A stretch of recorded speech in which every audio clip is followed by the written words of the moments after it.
So welcome back. So in the last video, we promoted our SQL80 to a domain controller, and then we went to restart. Before we restarted the server, we went to the IP to change the IP address of the VM to have its own unique IP that was generated when we built this VM. So the next thing we're going to do right now is to go into the Active Directory, your SQL AD, and create some users that we will need. We're going to need what we call a service account.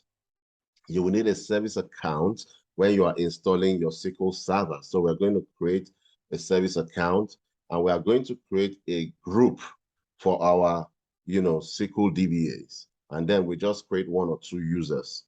And then from there, we'll proceed to installing the other VMs. So let's go. Now, you come back here to log into this VM. You know where to log in. You come to this place. You click on this. You enter your password 1 with a capital P. You enter. So now you're in the VM. All right.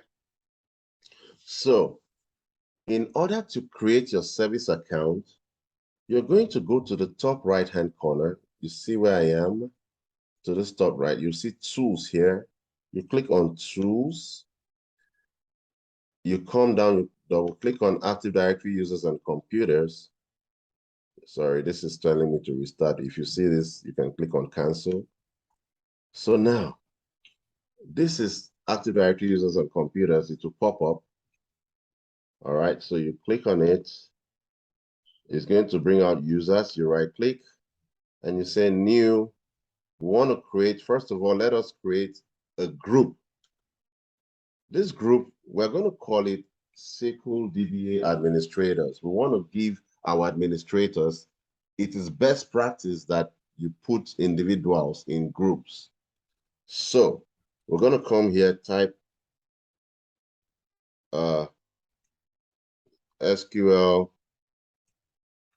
database. Okay, let me do it this way. SQL database administrators. Good. All right. So SQL database administrators, that's the name of the group we want to create. So we are done creating that group. Very easy. If you click on users, let me see, you would see the group here. If you scroll down, you open this here, you will see the group SQL database administrators. If you double click that group, you'll see that right now we don't have members. So the next thing you would do is to go and create users. So let me just create, okay, before I create any user, let me create a service account. So you right click on users, you go to new, you come here, you click users. So for these users, we're going to call these users, sorry, for this our service account, for the purpose of what we're going to be using it for. In your office, it may not be called this name. So this is not how it is called in your office. We will just call our service account SSMS. You come down here, you put SSMS. All right, so it's going to show you here how you're going to save the name. Then you click on next. For your password, you can just click password never expires. You click on OK. Then you put the password 1. I just like using the same password, but for security reasons in your environment, it will not be done this way because I don't want to have too many passwords. That's why I'm entering password 1 with a capital P. Click on next. Click on finish. So I'm done creating my service account. So I'm going to create one user. Okay, this is new. You're going to come here, create user. So I can just call this user Nella. I can come here, call this Nella.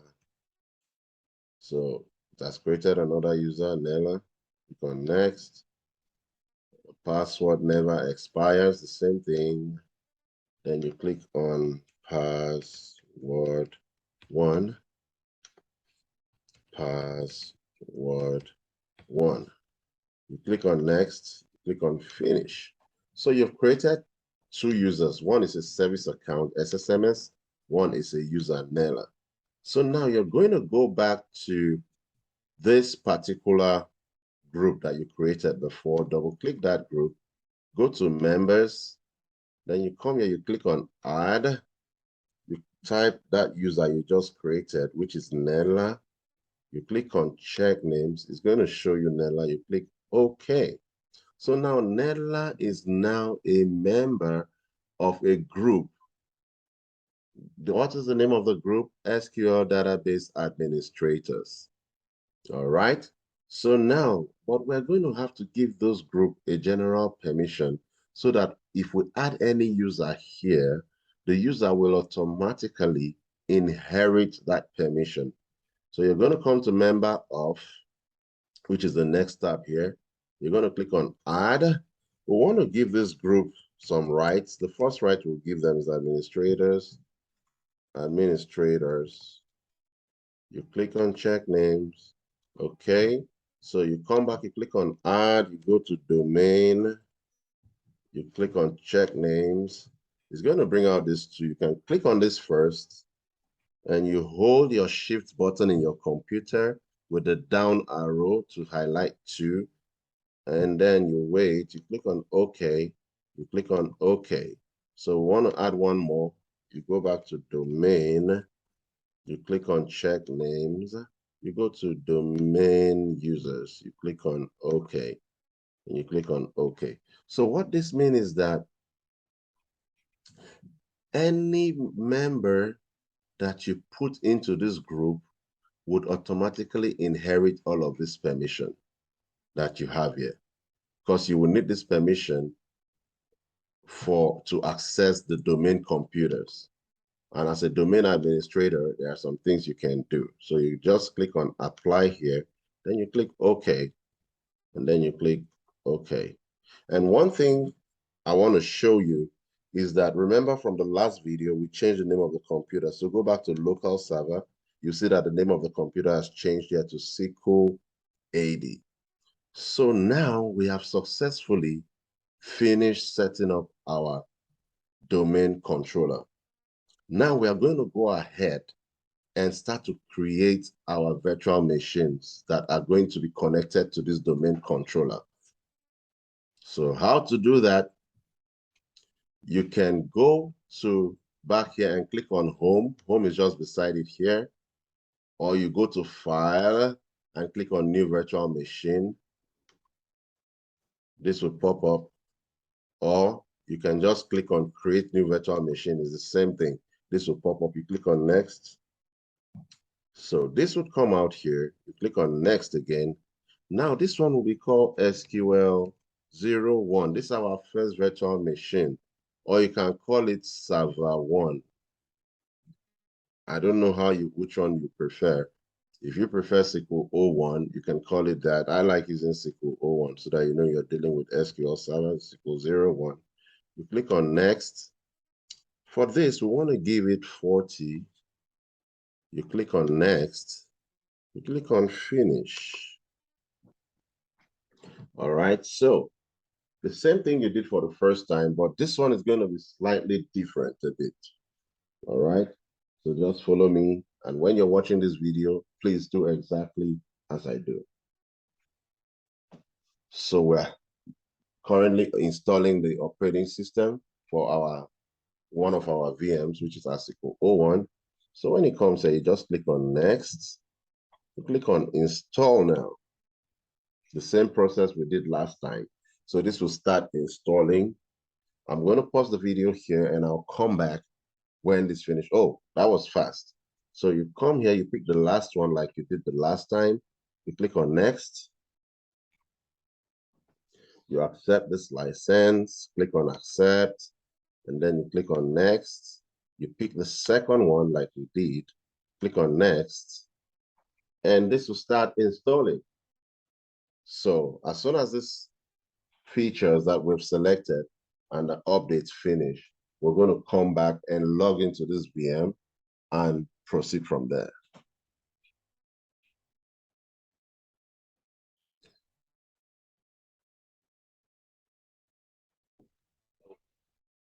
So welcome back. I'm going to just restart it here. So the features and the updates and everything have been done installing. So I have restarted the VM.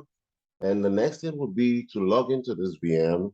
And then we're going to do some couple of configuration, just like we did in our SQL80. Remember that the SQL80 is our domain controller. So for the 3 other computers or VMs that we're going to create, we will need to connect them to the domain controller. So watch how I'm going to walk you through the process. All right. So this is already installing the operating systems. As you can see, it's 100% complete. Now we're going to sign in as soon as this is done booting. The system is booting right now. Okay. So watch as we do this. Awesome. That is still coming out. All right. So now you're going to put your password again. Password 1. Password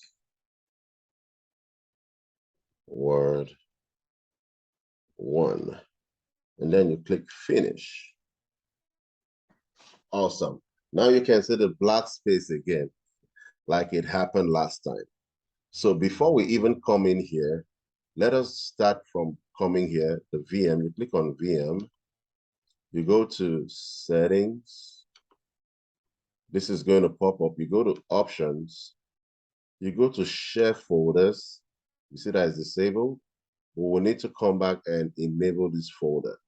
But let me first of all go on and, power on the laptop. Sorry, the VMware, then we'll come back to this. All right, so. Sorry, I need to power it off first to do that. So power it off first, then go to VM, come to settings, go to options, go to share folders. Now click on always enable. Remember that at the beginning of the video, we created something. We created a folder called VM build that is in our desktop on the computer. So we want to share that folder with this VM so that we can install the SQL Server files that we downloaded and kept there. So click on add, go to next, browse to your desktop. This is my desktop here, desktop. And then you scroll down. When you scroll down, you're going to see VM build. Click on VM build, click on OK. Click on next, enable this share, finish. So that is done. That is one thing that we're going to do here.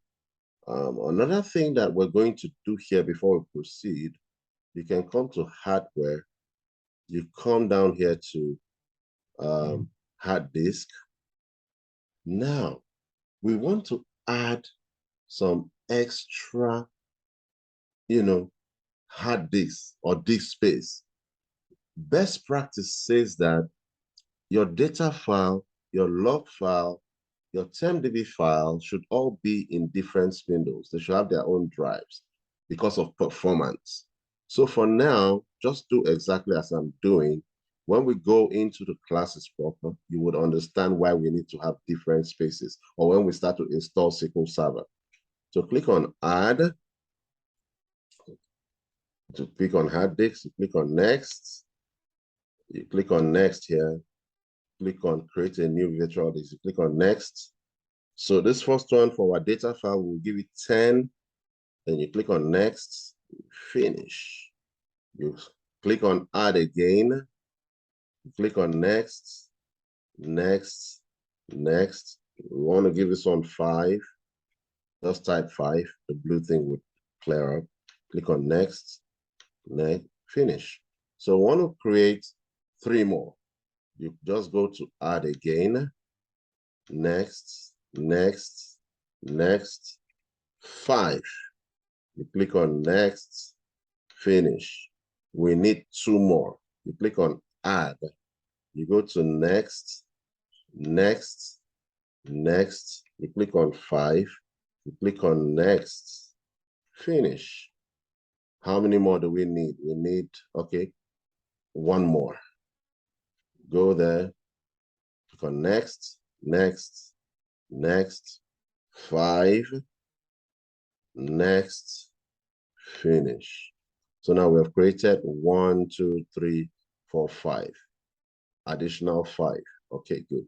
1, 2, 3, 4, 5. That is good. Then you click on OK. You see them pop up here. This is beautiful. All right. So now we are going to power on this virtual machine. Now, because our SQL server needs to have what we call .NET framework for you to be able to install SQL Server on a VM. So what we're going to do right now is to log into this VM and go and add that feature. So watch as I'm going to do it. You know how we normally log into the VM. You come here, you click on this. It's going to show you administrator. You click on password 1. You hit enter. Then you wait for it to log you in. The first thing we want to do is we want this black space to go off. Okay, you click on yes, you accept this. Then you cancel this. We want this black space to go up. Remember, you have to come down to this place here. You click on VM again. You scroll down to install VMware tools. So one blue thing would pop up here in the screen. Watch, wait for it. It's going to pop up. That is it. You click it. This will come up. You click on run. This would come up. We want this black space to go out of the screen. Okay. So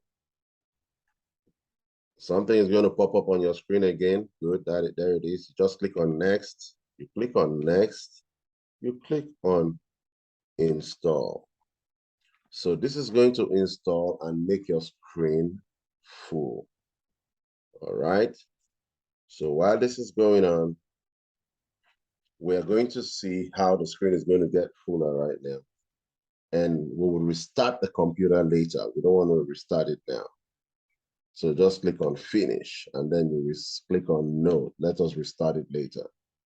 So now the next thing we're going to do here, all right, we want to just go ahead and add the feature that we call the .NET framework. So you click on add roles and features in the middle of the screen. Look at it right here. Add roles and features is here. Click on this one. You come here, you click on next. You click on next. You click on next again. You click on next. You will see .NET 3.5. You click on .NET 3.5. You go to next. You go to install. Beautiful. So this is going to install a feature that will allow you install what we call SQL Server. All right. So I'm going to pause the video and come back when this is done installing.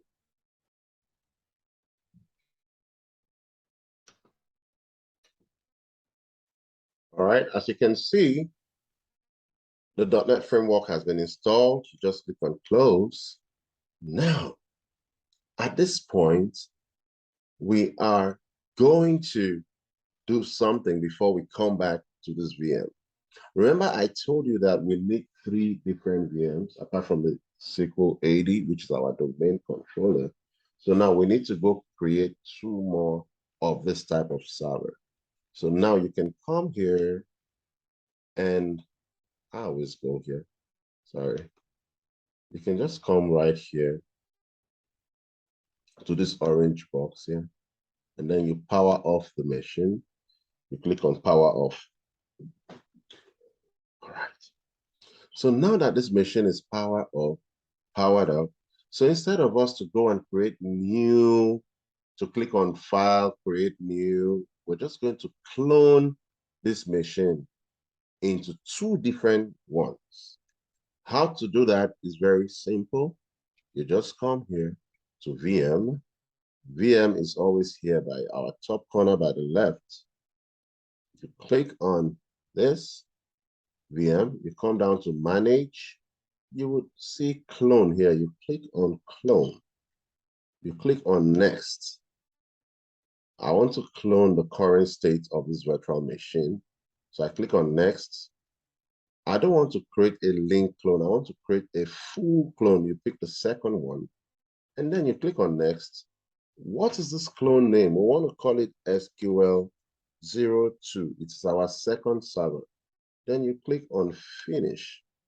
So instead of you building a new server and then going ahead to create all the disks and then going ahead to install .NET Framework, we're just going to clone what we have done in SQL01 and create a new clone of SQL01 and call it SQL02.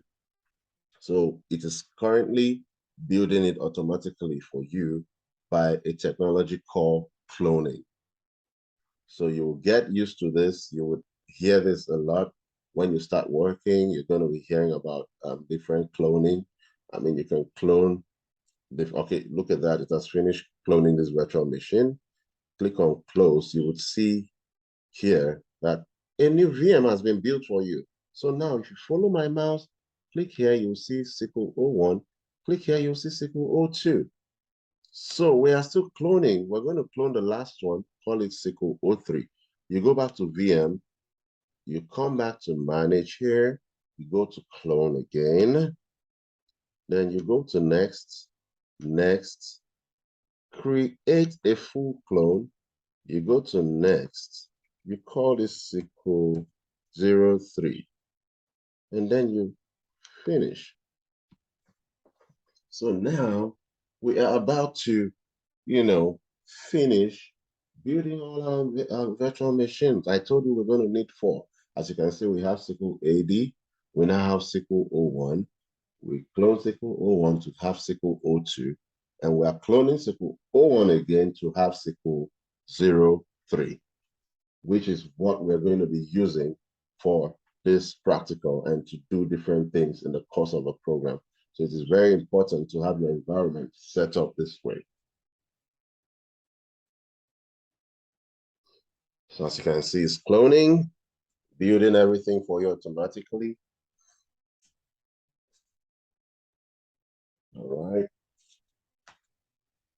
So I'm just going to wait for that to finish, and then we continue from there.